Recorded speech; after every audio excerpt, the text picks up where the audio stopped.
connaissez Pascal Praud? Non, tant mieux pour vous, oh là là, quelle chance. Il officie sur CNews, il fait une émission de débat qui s'appelle L'heure des pros. Voilà, petit jeu de mots, heureusement qu'il ne s'appelait pas Pascal Fion. Il a réagi à un truc parce qu'il y a eu une interview de Charline Vanhoenacker, qui est une chroniqueuse belge, qui est sur France Inter, qui a dit qu'elle ne comprenait pas très bien pourquoi en France, on recevait les leaders d'extrême droite sur les plateaux pour leur parler, pour les interviewer, qu'on leur donnait une tribune, et qu'en Belgique, on ne recevrait jamais Marine Le Pen. Et Pascal Praud et ses petits camarades, sur l'émission, ils font « Vous vous rendez compte, elle dit que Marine Le Pen est d'extrême droite ». Ouais, et tous les autres autour, ils font « Ouais, bah quand même, c'est incroyable, voilà. » Pascal Praud, à mon avis, tu le mets devant la tour de Pise, il fait « Non, c'est bon, ça va, c'est bon, c'est droit, ça va. Ça va. » Et il n'y a pas longtemps, ils ont invité aussi une spécialiste du climat et du changement climatique, du réchauffement, et ils étaient tous en train de lui dire que c'était pas sûr. Là, je pense que n'importe quel éventail nous prouve que c'est sûr ce soir. Hein. Mais eux, comme c'était en hiver, ils ont fait des blagues du genre ouais, excuse-moi, il y a du verglas ce matin, je crois pas que ça réchauffe hein, quand même.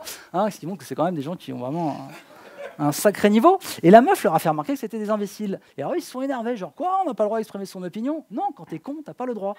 Et ils ont refait le coup avec Émeric Caron il n'y a pas longtemps dans une autre émission. Alors là, c'est Sud Radio, qui est une radio vraiment très intéressante si on n'a pas de neurones.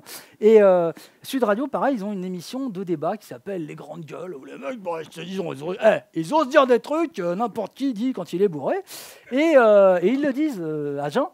Et ils avaient invité Émeric Caron. Alors Émeric Caron, voilà, on aime ou on n'aime pas, mais Émeric Caron, il parle de réchauffement climatique, il parle d'extinction des espèces, et il s'est renseigné. En fait, le type, il a lu des livres, il a écouté les scientifiques qui ont un avis totalement unanime sur la question, et les mecs lui font « on n'est pas sûr hein.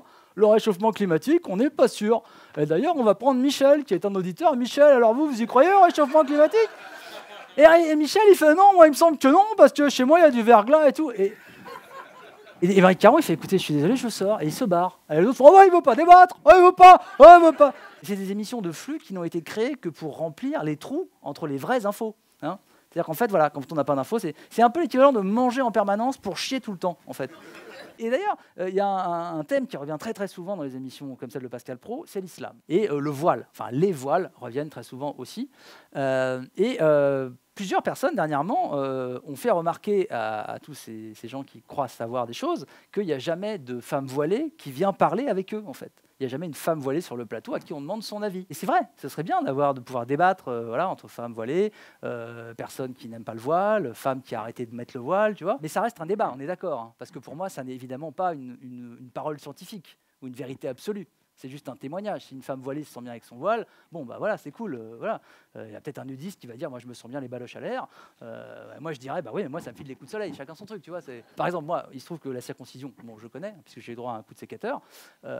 Si on m'invite à un débat sur la circoncision, je dirais, écoutez, elle marche bien, les gens sont contents, voilà.